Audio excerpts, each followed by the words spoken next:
ሰላም። ይሄ ስቶይሲዝም ክፍል 4 ነው። ሴኔካ የሚል ይሆናል።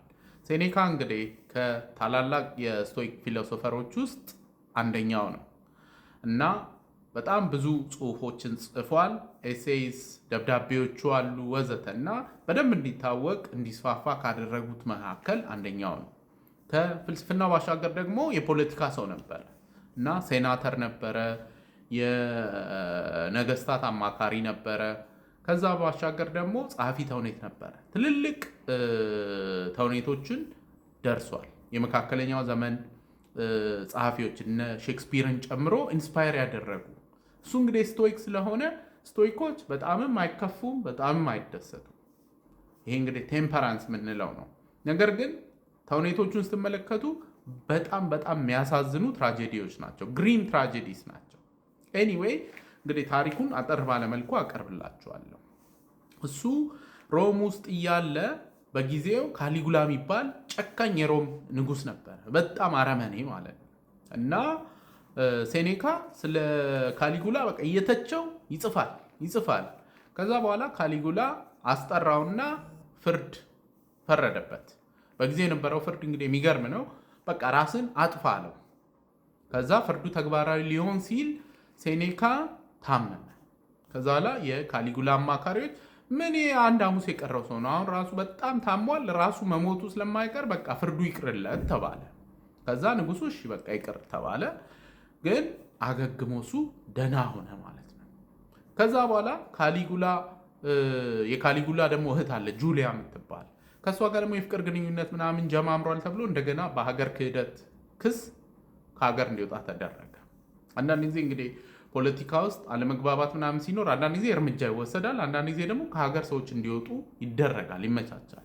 አሁንም የነበረ ነው፣ ድሮም ያለ አሰራር ነው። ኤኒዌይ ከሀገር እንዲወጣ ተደረገ። ከዛ 8 ዓመት ከሮም ወጥቶ መኖር ጀመረ። በዚህ መሃል እንግዲህ ካሊጉላ ይሞትና ቀጣዩ ንጉስ ክላውዲየስ በትረ ስልጣኑን ይጨብጣል። ከዛ ደግሞ ክላውዲየስ ማንን ያገባው? የካሊጉላ እህት የነበረችውን አግሪፒና የምትባለው ነው። እሷ ደግሞ ታውቀዋለች ሴኔካ በጣም ስማርት እንደሆነ ኢንተለጀንት እንደሆነ ታውቃለች። እና ለባሏ ማታ እንግዲህ ትራስ ላይ ፒሎቶክ የሚባል አላት። ለረሄ ሰውዬ በጣም ስማርት ነው፣ ለሀገሪቱም እንደው ይጠቅማል፣ ቢገባ ምን ችግር አለ ምናምን ስትለው ተስማማና ክላውዲየስ በቃ መግባት ትችላለህ አለው። ቀስ ብሎ የነሱ ልጅ አለ ኔሮ የሚባል አልጋ ወራሽ ነው እና እሱን እንደውም ቢያስተምርልን ጥሩ ነው ተባለ። ቤተመንግስት እየሄደ ኔሮ የተባለውን ልጅ ማስተማር ጀመረ ማለት ነው። በኋላ ላይ ኔሮ ለወደፊት አድጎ ንጉስ ይሆናል እና ንጉስ ሲሆን ሴኔካን አማካሪ ይሁን ይለዋል። ከዛ እሺ ብሎ ያማክረዋል። ኤኒዌይ ኔሮ ግን አስቸጋሪ ጸባይ ነበረው። በፊት እንግዲህ የሴኔካን ምክር በሚሰማበት ጊዜ ጥሩ ነበር አስተዳደሩ።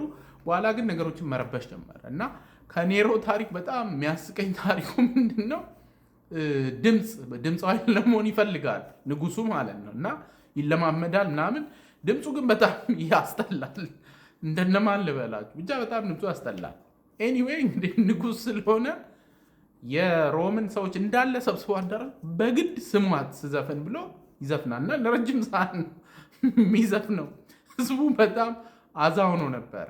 ኤኒዌይ እንግዲህ ሴኔካ አልተመቸውም ከኔሮ ጋር መስራት። በቃኝ እኔ ፖለቲካ በቃኝ ምናምን ብሎ ወጣ። በዚህ መሃል የሆነ የግድያ ሙከራ ይደረግና የሴኔካም እጁ አለበት ተብሎ እንደገና ፍርዱ ምንድን ነው? ራስን ገለ ሙት። ከዛ በኋላ ሴኔካ ስቶይክ በሆነ መልኩ በተረጋጋ ሁኔታ በጓደኞቹ ተከቦ ራሱን እንትን ይላል ማለት ነው። ከዛ ሚስትየው ደግሞ ይህንን ስታይ እሷም ራሷን ታጠፋለች። ኤኒዌይ የሴኔካ ታሪክ በዚህ ተጠናቀቀ ማለት ነው እና ሴኔካ ያኔ ፊሎሶፊዎቹን በደንብ አድርጎ ስለሰነደ አሁንም አክሰስብል ናቸው። በጣም ብዙ ሰዎች ደግሞ ቀለል ባለመልኩ እንዲረዷቸው ያስቻለ ሰው ነው። ከሱ ውስጥ በጣም መወድለት 2 ተያያዥ ነገሮች አሉ። አንደኛው በጣም ብዙ ሰው ህይወት አጭር ናት ይላል።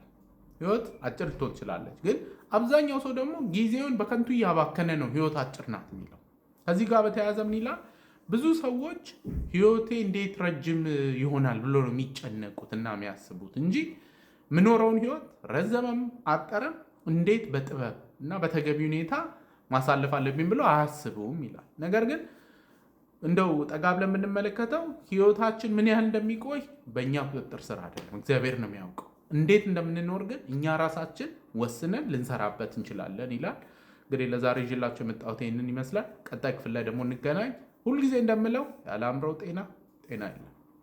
ደህና ሁኑ።